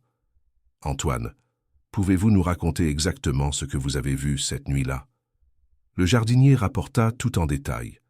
Comment il avait vu Robert sortir furtivement de la maison vers 3 heures du matin. Comment il portait un sac qui semblait lourd. Comment le lendemain Robert était apparu à la maison en disant qu'Espérance avait fui et avait certainement emporté les bijoux. Il est arrivé tôt ce matin-là, avant que tout le monde ne soit réveillé, et a commencé à répandre que Madame Espérance avait fui pendant la nuit, raconta Antoine. C'est lui qui a planté l'idée qu'elle avait volé les bijoux. Hélène, qui écoutait, était choquée. Vous voulez dire que Robert n'a pas seulement volé les bijoux, mais a aussi orchestré toute l'accusation contre Espérance? C'est exactement cela, confirma Antoine. Il a tout calculé. Il savait que s'il disait que Madame Espérance avait fui, personne ne poserait de questions. Et comme elle avait vraiment disparu, par peur des accusations, il semblait qu'il avait raison. Aimée sentit un mélange de colère et de soulagement.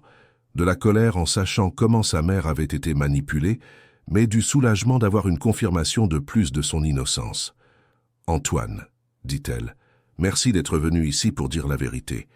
Je sais que cela n'a pas été facile de porter ce poids sur la conscience pendant tant d'années. Mademoiselle, quand j'ai su que vous aviez retrouvé Madame Espérance et que la vérité avait été découverte, je savais que je devais venir ici et raconter ce que j'avais vraiment vu. Je ne peux plus vivre avec ce secret. » Espérance s'approcha d'Antoine et, à la surprise générale, l'étreignit. « Antoine, je vous pardonne. Vous étiez dans une situation difficile et vous avez fait ce que vous pensiez être le mieux pour votre famille. »« Vous êtes une sainte, Madame Espérance, » dit-il en pleurant. « Je ne suis pas une sainte, non.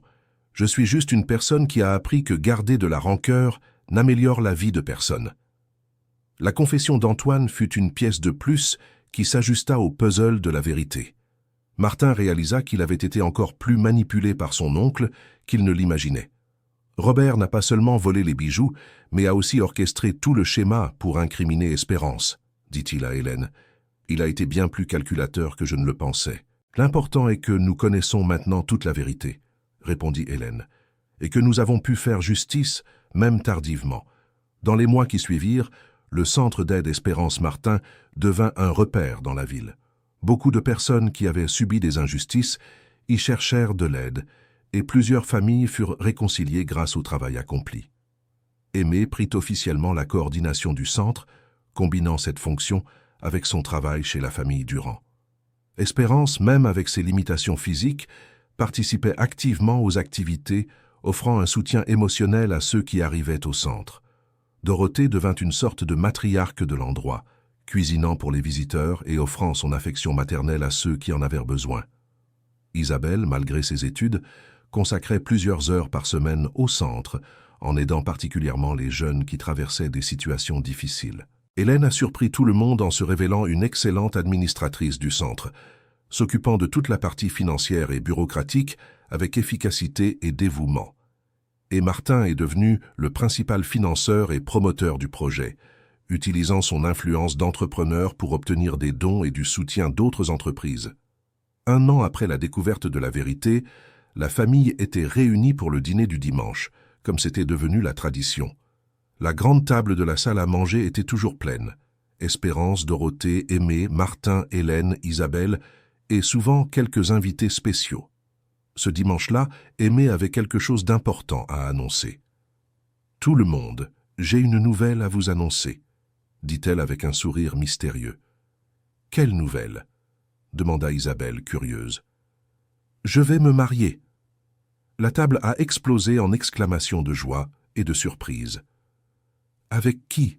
demanda Hélène, excitée. « Avec Joachim, l'enquêteur qui nous a aidés à retrouver ma mère. »« C'est merveilleux, » dit Martin. « Quand est-ce que c'est arrivé ?»« Petit à petit, » expliqua Aimée, rougissante. « Nous avons continué à nous voir après l'enquête. Il a commencé à venir au centre comme bénévole et... Eh bien, un jour nous nous sommes rendus compte que nous étions amoureux. Espérance, assise à côté de sa fille, lui a pris la main avec tendresse. « C'est un homme bien, j'approuve, » dit-elle avec un sourire. « Et il t'a demandé ta main officiellement ?» demanda Dorothée, toujours attentive aux traditions. « Oui, Madame Dorothée. La semaine dernière, il a parlé avec ma mère et avec moi. »« Et où aura lieu le mariage ?» voulut savoir Hélène. « Dans la chapelle du centre, si vous êtes d'accord. Nous voulons que ce soit là-bas, parce que c'est grâce à la recherche de la vérité que nous nous sommes connus. »« Quelle belle idée !» s'exclama Isabelle. « Et je peux être la témoin ?»« Bien sûr que tu peux. En fait, je pensais demander à Madame Hélène d'être ma témoin de mariage et à Docteur Martin de me conduire à l'hôtel. » Hélène fut émue par la demande. « Aimé, ce serait un immense honneur d'être votre témoin. Et pour moi aussi, ce serait un honneur de vous conduire à l'hôtel, » dit Martin les larmes aux yeux. « Ce serait comme conduire ma propre fille. » Espérance, malgré ses limites d'élocution, voulut exprimer ses sentiments. « Aimée, ma fille, tu mérites tout le bonheur du monde. Joachim c'est un homme bien. Je suis très heureuse. Et je suis heureuse parce que ma fille va se marier entourée de sa famille, » dit Aimée, en regardant tout le monde autour de la table. « Une famille que nous avons choisie pour nous aimer les uns les autres. Les préparatifs du mariage ont impliqué toute la famille. Hélène s'est chargée de l'organisation. Isabelle s'est occupée de la décoration. Martin a engagé les meilleurs fournisseurs. Dorothée a préparé les douceurs traditionnelles. Et Espérance, malgré ses limites, a aidé en choisissant la musique et en donnant des conseils pour la robe. Le jour du mariage fut émouvant. La chapelle du centre était pleine d'amis, d'employés du centre, d'anciens collègues de travail et de personnes qui avaient été aidées par le projet. Aimé était magnifique dans sa robe simple mais élégante, choisie avec l'aide d'Hélène et approuvée par Espérance. Joachim, à l'hôtel, l'attendait avec un sourire radieux.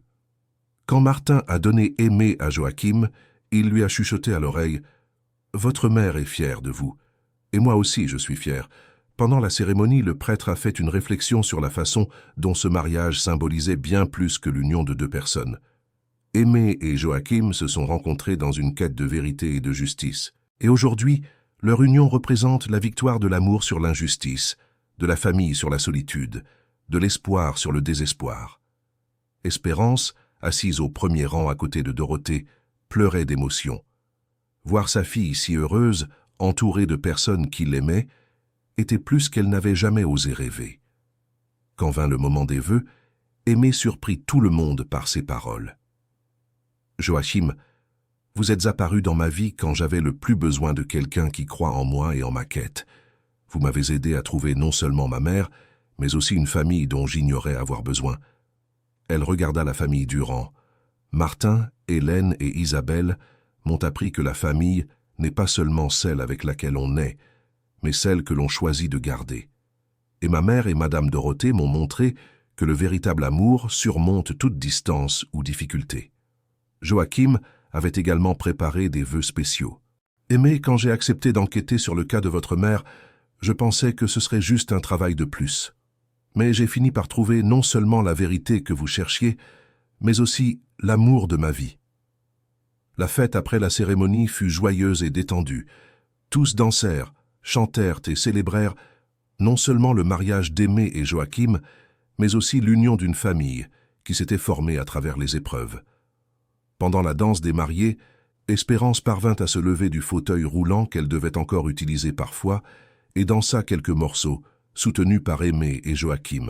« Maman, vous arrivez à danser, » dit Aimé ému. « C'est le bonheur qui me donne des forces. » répondit Espérance avec un sourire radieux. Plus tard, pendant les discours, Hélène se leva pour parler. « Il y a 2 ans, si quelqu'un m'avait dit qu'aujourd'hui nous serions ici, à célébrer le mariage de notre aimée comme si elle était notre propre fille, je ne l'aurais pas cru. Mais la vie nous apprend que la vraie famille est celle que l'on construit avec amour, pardon et dévouement mutuel. » Martin voulut aussi s'exprimer. « Aimée, vous êtes entrée dans notre maison comme employée, mais vous êtes devenue notre fille. Votre persévérance, votre générosité et votre capacité à pardonner nous ont rendus meilleurs. Merci de nous avoir donné la chance de faire partie de cette merveilleuse famille. » Isabelle, qui avait maintenant 18 ans et avait été profondément marquée par toute cette expérience, fit un discours qui émut tout le monde. « Aimée, quand j'avais 17 ans, je pensais tout savoir de la vie. Mais vous m'avez appris que la vraie sagesse vient de l'expérience, de la douleur surmontée et de la capacité à aimer même après avoir souffert d'injustice. » Elle regarda Espérance. « Grand-mère Espérance, merci de m'avoir montré que la dignité n'est pas dans ce que nous possédons, mais dans ce que nous sommes, et que le pardon est un cadeau que nous nous faisons d'abord à nous-mêmes. » Quand ce fut au tour de Dorothée de parler, l'infirmière vétéran se leva avec difficulté, mais avec détermination.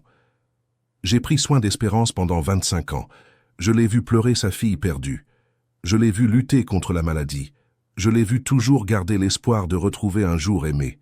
Aujourd'hui, en vous voyant tous ici, unis comme une famille, je sais que toute la souffrance en valait la peine. » Finalement, ce fut le tour d'Espérance de parler.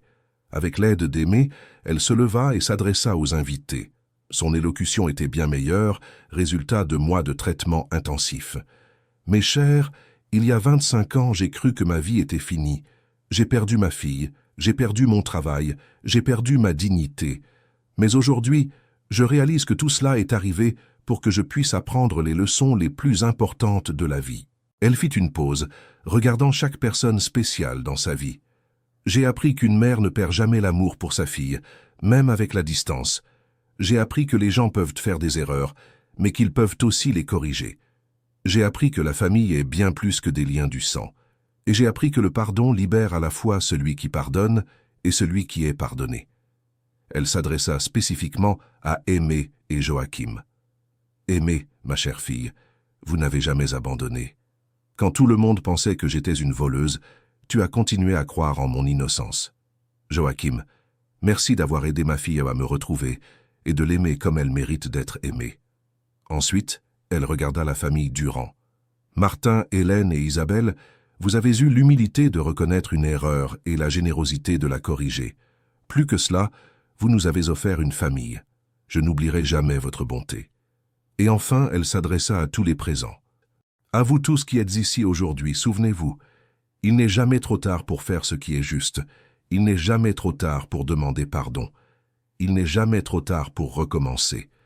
Et n'abandonnez jamais, jamais, le combat pour la vérité et la justice. » Le salon explosa en applaudissements.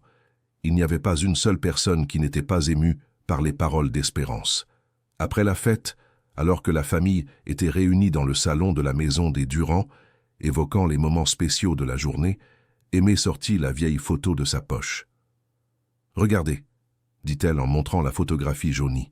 « Si je n'étais pas tombée par hasard sur cette photo dans ce tiroir, rien de tout cela ne serait arrivé. » « Ce n'était pas un hasard, » dit Isabelle, pensive. « C'était le destin.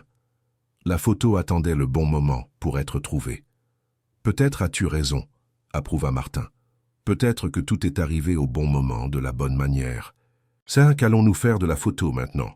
demanda Hélène. « Je vais la mettre dans un cadre spécial et la conserver au centre, » dit Aimée, « pour rappeler à tous ceux qui le visiteront que la vérité trouve toujours un moyen de surgir. » « Et qu'une simple photographie peut changer la vie de nombreuses personnes, » ajouta Joachim. Espérance, qui était fatiguée mais heureuse, regarda la photo une dernière fois avant qu'Aimée ne la range. « Sur cette photo, je prenais soin de quelqu'un que j'aimais. Aujourd'hui, ce sont des personnes que j'aime qui prennent soin de moi. La vie fait des tours, mais l'amour trouve toujours un moyen de l'emporter. 3 ans avaient passé depuis le mariage d'Aimée. Le Centre d'aide Espérance Martin était devenu une référence nationale pour le soutien aux victimes d'injustice.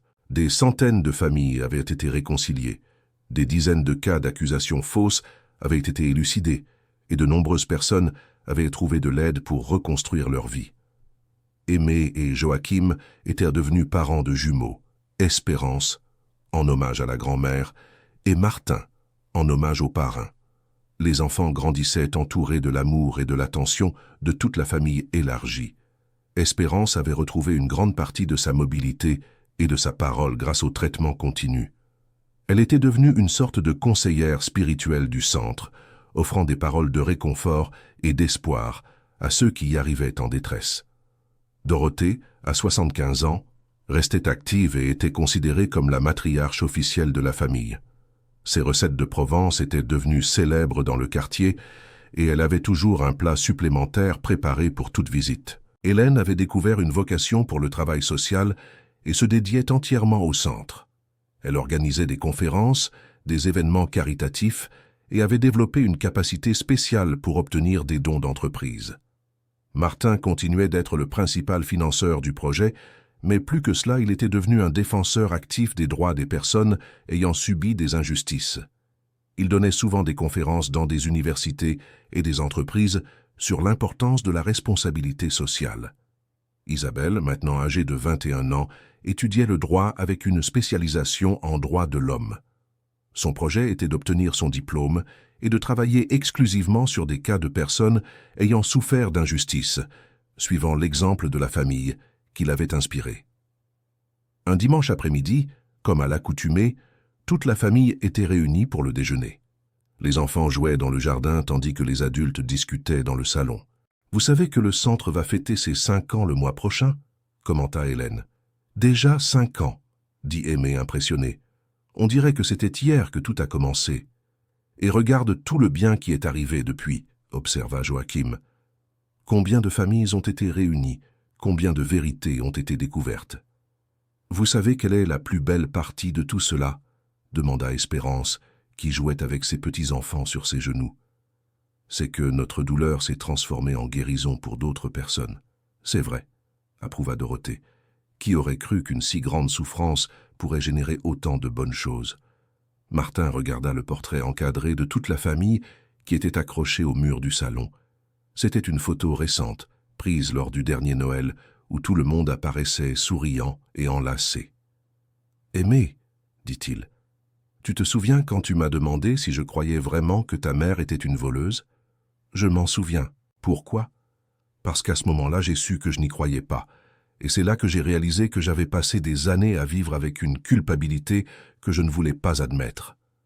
Et que ressens-tu aujourd'hui à propos de tout cela? Lui demanda-t-elle. Je ressens de la gratitude. De la gratitude pour vous nous avoir donné la chance de corriger notre erreur et pour nous avoir permis de faire partie de cette merveilleuse famille. Hélène s'approcha d'Aimé et lui prit la main. Aimé, merci de ne pas avoir gardé de rancune envers nous. Ta générosité nous a sauvés de la culpabilité que nous portions. Et merci d'avoir eu l'humilité de reconnaître l'erreur, répondit Aimé. C'est très rare dans le monde d'aujourd'hui. Isabelle, qui aidait à servir le déjeuner, s'arrêta pour observer la scène. Vous savez ce que j'admire le plus dans toute cette histoire? Quoi? Demandèrent-ils tous, curieux.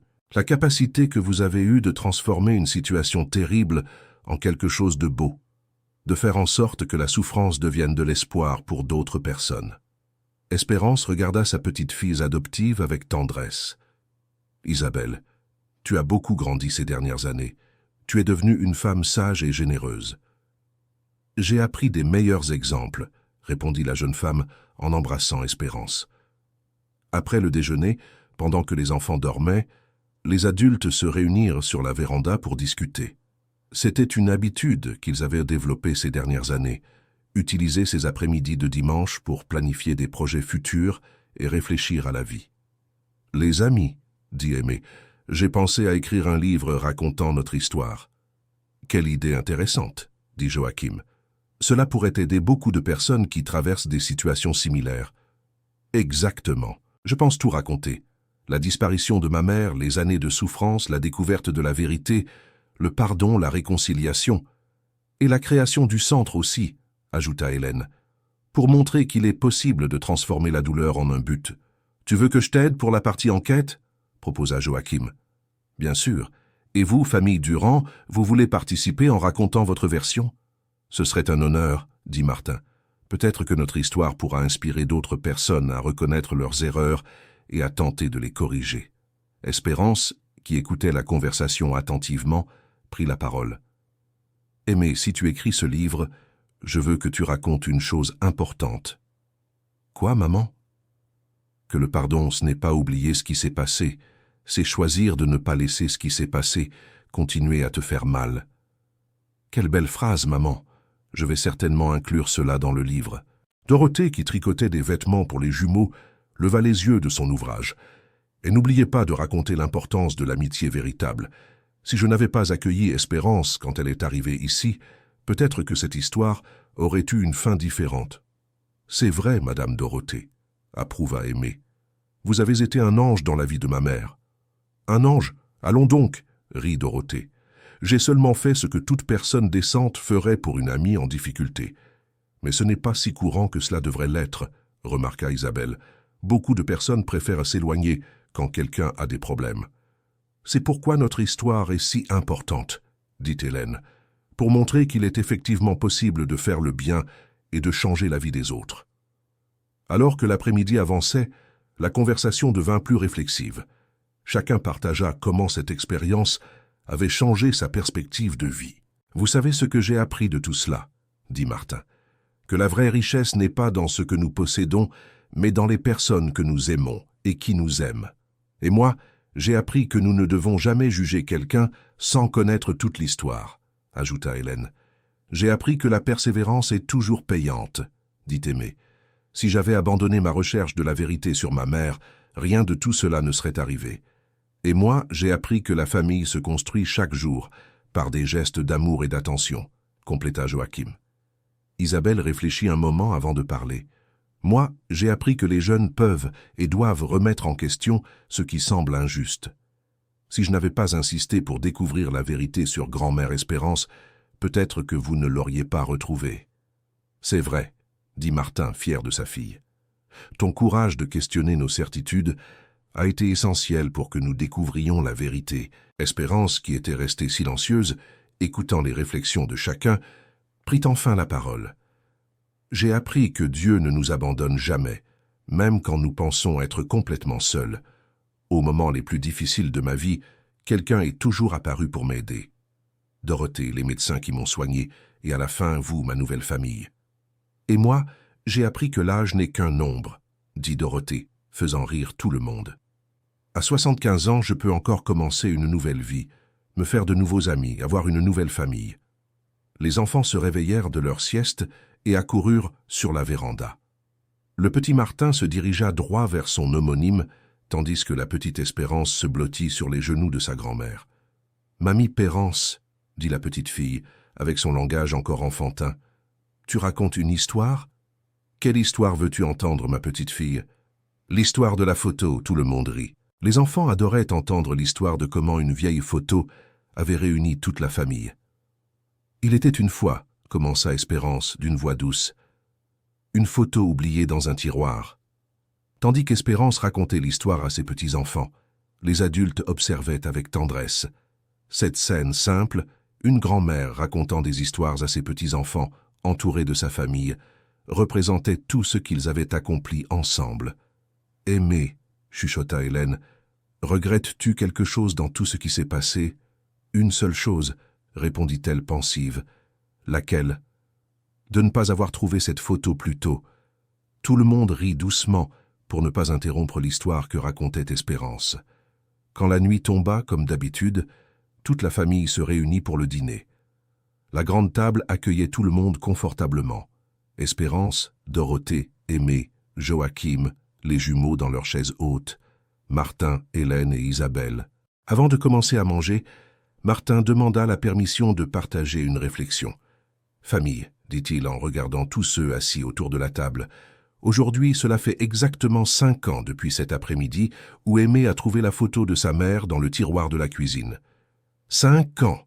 s'exclama Aimé. « Comme le temps passe vite quand on est heureux. »« Et regardez comme notre famille a grandi », remarqua Hélène, souriant aux jumeaux qui jouaient avec leur nourriture. « De 4 personnes qui se connaissaient à peine, nous sommes devenus 9 personnes qui s'aiment profondément. »« 10, corrigea Dorothée. « Vous oubliez de me compter. »« Nous ne vous oublierions jamais, Madame Dorothée, » dit Isabelle en embrassant la joue de la dame âgée. « Vous êtes le cœur de cette maison. »« Je veux porter un toast, » annonça Joachim en levant son verre. « À la famille qui se construit chaque jour, à l'amour qui surmonte toutes les difficultés, et à la vérité qui trouve toujours un chemin pour éclater au grand jour. »« Santé, » dirent-ils tous à l'unisson en levant leurs verres. Espérance, tenant son verre à 2 mains à cause des séquelles de l'AVC, tint à prendre la parole. « À la seconde chance que la vie m'a donnée, à la fille qui n'a jamais abandonné, à la famille qui m'a accueilli, et au pardon qui libère et guérit. »« Santé !» répétèrent-ils tous, émus. Après le dîner, tandis qu'Hélène et Dorothée s'occupèrent de la vaisselle, une tâche qu'elles insistaient à faire ensemble, profitant pour discuter, et qu'Aimé et Joachim, couchés les jumeaux, Martin, Isabelle et Espérance restèrent dans le salon à converser. « Grand-mère Espérance, » dit Isabelle, utilisant le surnom affectueux qu'elle avait créé. « Vous vous sentez accomplie avec tout ce que nous avons accompli ? Plus qu'accompli, ma fille. Je sens que ma vie a eu un but. Toute la souffrance que j'ai endurée a servi à quelque chose de bon. Le centre a déjà aidé plus de 1000 familles, dit Martin, fier. Votre histoire a inspiré beaucoup de gens à ne pas renoncer à la recherche de la justice, et elle en inspirera bien d'autres quand Aimé écrira le livre, ajouta Isabelle. Espérance sourit, se rappelant la conversation de l'après-midi. Vous savez ce que je veux le plus que les gens retiennent de notre histoire ? Quoi ? Demandèrent-ils tous les deux. Qu'il n'est jamais trop tard pour recommencer, qu'il n'est jamais trop tard pour faire ce qui est juste, et que l'amour véritable trouve toujours un moyen de triompher. Martin se leva et embrassa le front d'Espérance. « Merci de nous avoir enseigné ces leçons, Madame Espérance. Merci de nous avoir pardonné et de nous avoir permis de faire partie de votre famille. Merci à vous, répondit-elle, de m'avoir rendu non seulement ma fille, mais aussi la dignité et la joie de vivre. Quand tout le monde se retrouva dans le salon, Aimée apporta une enveloppe qui était arrivée par la poste ce jour-là. Tout le monde, une lettre très spéciale est arrivée aujourd'hui, annonça-t-elle avec un sourire mystérieux. De qui? Demanda Hélène, curieuse. Du maire. Il veut nous décerner une distinction officielle de la ville pour le travail du centre. C'est merveilleux, s'exclama Dorothée. Bien mérité. Mais il y a plus, continua Aimée. Il veut donner le nom d'Espérance Martin à une rue de la ville. Espérance resta bouche bée. Il veut donner mon nom à une rue? Exactement, maman. En reconnaissance de votre exemple de dignité et de pardon, et pour l'impact positif que notre histoire a eu sur la communauté. Mon Dieu, murmura Espérance, émue. D'accuser de vol à nom de rue. La vie fait vraiment des tours. Et de beaux tours, dit Joachim en lassant sa belle-mère. Quand aura lieu la cérémonie? Demanda Isabelle, excitée. Le mois prochain, pour le 5e anniversaire du centre, Hélène battit des mains de joie. Nous allons devoir organiser une belle fête pour célébrer. Je planifie déjà le menu, annonça Dorothée avec enthousiasme. Martin regarda Espérance, qui digérait encore la nouvelle. Madame Espérance, vous méritez tous les honneurs possibles. Votre dignité au milieu de la souffrance est un exemple pour nous tous. Je n'aurais jamais imaginé être reconnue pour une telle chose, dit-elle avec humilité. J'ai toujours pensé que je serais remembered comme l'infirmière accusée de vol. Et maintenant vous serez remembered comme la femme qui a transformé l'injustice en espérance, dit Aimée en embrassant le visage de sa mère. Ce soir-là, après que tout le monde fut allé dans sa chambre, Aimée resta éveillée, repensant à tout ce qui s'était passé ces 5 dernières années. Elle regarda son mari endormi à ses côtés, écouta le bruit doux de la respiration des enfants dans la chambre voisine et ressentit une immense gratitude pour tout ce qu'ils avaient accompli. Elle se leva silencieusement et se rendit à la fenêtre de la chambre d'où elle pouvait voir le jardin illuminé par la lumière de la lune. C'est là, dans cette maison, il y a 5 ans, qu'elle avait découvert une photo qui avait changé sa vie pour toujours. « Merci, mon Dieu », murmura-t-elle en regardant le ciel, « de ne pas m'avoir laissé abandonner, d'avoir mis de bonnes personnes sur mon chemin. Pour m'avoir donné une famille si merveilleuse. » Le lendemain matin, pendant le petit déjeuner, Hélène fit une proposition qui surprit tout le monde. « Tout le monde, j'ai réfléchi à quelque chose pendant la nuit, » dit-elle, avec une lueur spéciale dans les yeux. « Qu'est-ce que c'est, Madame Hélène ?» demanda Aimée. « Et si nous organisions une grande fête pour les 5 ans du centre, en profitant de l'inauguration de la rue portant le nom d'Espérance? Quel genre de fête ?» voulut savoir Joachim.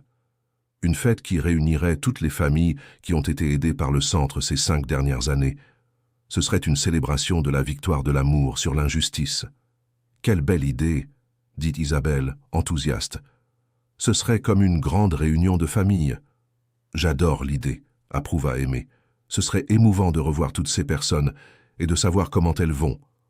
Et on pourrait avoir de la musique, de la danse, de la nourriture » ajouta Dorothée, planifiant déjà mentalement l'événement. Martin sourit, voyant l'enthousiasme de toutes les femmes de la famille. « Alors, c'est décidé. Je vais tout organiser pour que ce soit la plus belle fête que cette ville ait jamais vue. » Espérance, qui donnait de la purée à sa petite fille, s'arrêta pour écouter la conversation. « Vous êtes sûre de vouloir organiser une si grande fête à cause de moi? »« Maman, dit Aimée avec tendresse, la fête n'est pas à cause de toi. Elle est à cause de toutes les personnes qui ont été aidées grâce à ton histoire. C'est une célébration de l'espérance. Et ce sera magnifique de voir comment une simple photographie trouvée par hasard a généré autant de bien pour tant de gens, remarqua Joachim. Ce n'était pas par hasard, dit Espérance avec conviction. C'était au bon moment, de la bonne manière pour les bonnes personnes. Les 2 mois suivants furent intenses en préparatifs. Hélène coordonnait une véritable opération de guerre pour organiser l'événement. Isabelle s'occupait des invitations et du contact avec les familles. Martin s'occupait de la structure et des fournisseurs. Dorothée planifiait un menu digne d'une fête royale. Joachim gérait la sécurité et la logistique. Aimée supervisait tout et aidait là où c'était nécessaire. Et Espérance, malgré ses limites, donnait des suggestions et approuvait chaque détail. Fin de l'histoire. Maintenant, dites-moi ce que vous avez pensé de cette histoire de dépassement et de pardon. Croyez-vous qu'Espérance a pris la bonne décision en pardonnant à la famille Durand? Et que pensez-vous de l'importance de ne jamais abandonner la recherche de la vérité? Laissez votre opinion sincère dans les commentaires et dites-nous d'où vous nous suivez. Merci de votre compagnie dans ce voyage passionnant. N'oubliez pas de laisser votre like et de vous abonner à la chaîne pour plus d'histoires qui touchent le cœur.